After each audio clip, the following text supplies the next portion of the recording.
俺妈这2天发大财了，听说俺妈去赶海了，我蹭蹭的跑回来呀，准备大干一场。结果俺妈不但回来了，还抠了一地的芋头。老太太拎着去赶了2天海，捡了半桶锦虫，还敲了一堆的牡蛎。看着满院子的木板，我崩溃了。我说俺妈又在哪弄了一院子的木头？俺妈说我让你看牡蛎，你管那么些干啥？人家都是往家里掏，就你听惦记着往外扔，这扔的没有攒得快，我懊恼呀。趁俺妈不注意，我赶快钻小阳台，掏出来一袋子之前装好的杂物塞车上。没机会下手，我就来俺婆婆家了，正好买的新床垫到了，换上去。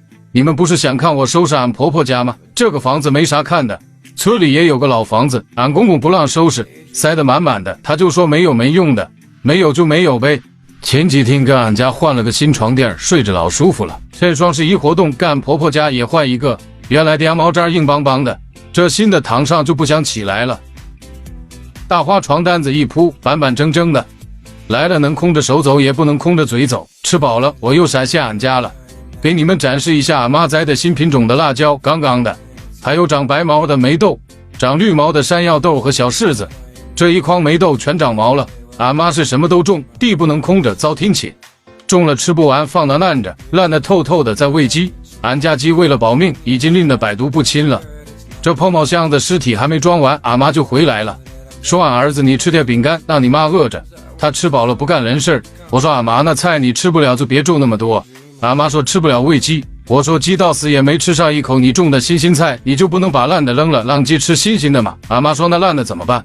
我说你喂鸡不是为了下蛋，是为了吃烂菜的吗？俺妈说是呀，又能吃烂菜又能下蛋。我说行，明天我去买5个鸡笼子，你再喂它50只鸡，下了蛋咱俩去赶鸡蹲着卖，主打鸡吃烂菜下的鸡蛋，人吃了百毒不侵，能长命100岁。俺妈说你要是没事就去问问那精神病院用不用收拾卫生的，用着你周6周停就去，别回来膈应我。我说那不行，我怕人家把我留下。俺妈每次一开冰箱就咕噜咕噜的，碰啥撒啥。我赶快凑上去扇扇风。俺妈一看我过去了，立马就来了，告诉我牡蛎肉是昨天刚开的，油条是今天买的，就一个烂桃子。我说那冷冻里的也是新鲜的嘛，永远都是满的，僵尸的太奶都压里面出不来了。俺妈说不用你管，你管好你的手就行了，把心放肚子里，俺吃了不会中毒，中毒也不会找你。我说中毒找我有啥用？拿着你这些年省水省电攒下的钱去医院看看够不够住2天的。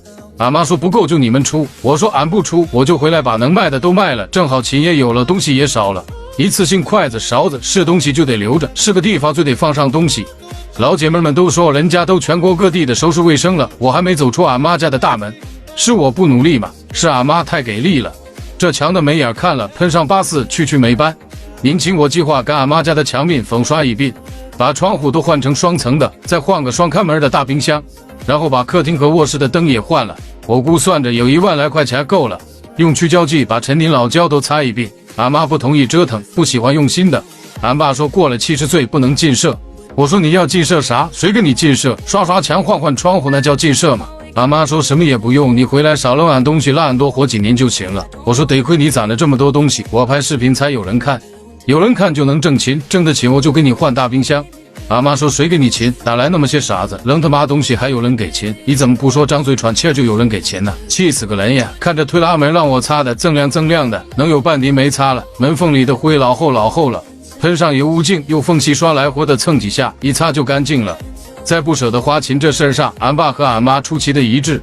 我说不用你们花钱，俺妈说谁的钱不是钱？大风能刮来钱吗？我说窗户透风，墙黢黑，冰柜翻不透，这不都是急需解决的问题吗？该花的钱还能不花吗？俺妈说窗户又不是关不上，墙黑不黑就那样，冰柜也没坏，你是钱多烧的吗？我说那挣钱不就是为了改善生活环境，提高生活水平吗？有能力改善，为什么要在糟糕的环境里不停的挣扎？不花钱的挣钱干啥？俺妈说是活了今天就没明天了吗？好日子就得一天过了，你臭醒白啥？